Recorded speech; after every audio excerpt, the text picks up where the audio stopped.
Hi, I'm Sam with Gomper Photography. Today we're going to be talking about ISO and shutter speed. Shutter speed is displayed here as 1 over something.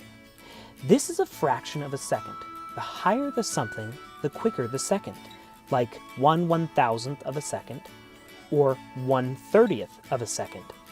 All things in life are moving at different speeds. Some things are fast, others are slow. When dealing with shutter speed, it is helpful to think about where will the subject be in the length of the shutter. How much will it move? Some things won't be moving at all, such as inanimate objects. Others, like children and athletes, will be moving much faster and will require a faster shutter speed. Some examples here I'm going to show.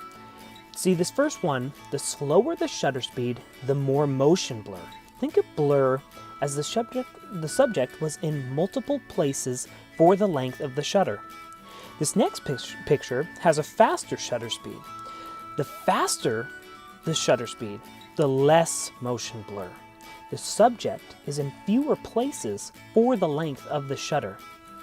You have to think about shutter speed and how it affects exposure.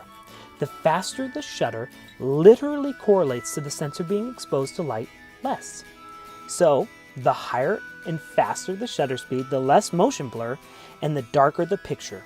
Now, how can we fix that? The best way for you as a new photographer is through ISO. We talked a little bit about that in the last video. But just to recap, ISO is the sensor's sensitivity to light. The higher the ISO, the less light is required to get the brighter exposure. The less light is required to get the brighter exposure. So when you want to use a shutter speed of, say, 1/1000th of a second in a crappy lit gym, you will need to crank up the ISO. There's always a trade-off in all things photography. Shutter speed, the higher you get, the less motion blur, which is great, but the darker the image. The higher the ISO, the brighter the image. However, the higher the ISO, the crappier the image. Now I will introduce to you the bane of photographer's existence, noise, or graininess. Graininess occurs in higher ISOs. Let me just show you an example here. This picture was taken at ISO 6400. It allowed me to get a ridiculously high shutter speed, 1/1200th of a second.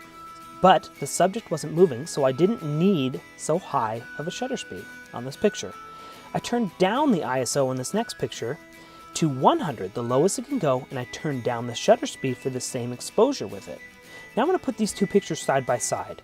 Do you see the blackness, the graininess of it, the odd specks in it? That is noise. That is graininess. So, the lower the ISO, the better the image. However, to get the correct exposure, you need to bring down the shutter speed. So it's a total trade-off. Okay, so now that we know what ISO and shutter speed are, we need to practice with it.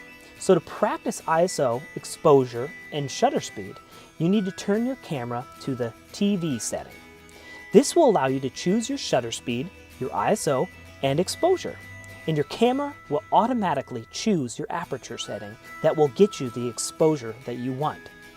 If your aperture icon blinks, however, it is your camera's way of telling you that it cannot reach your desired exposure with your lens's maximum aperture.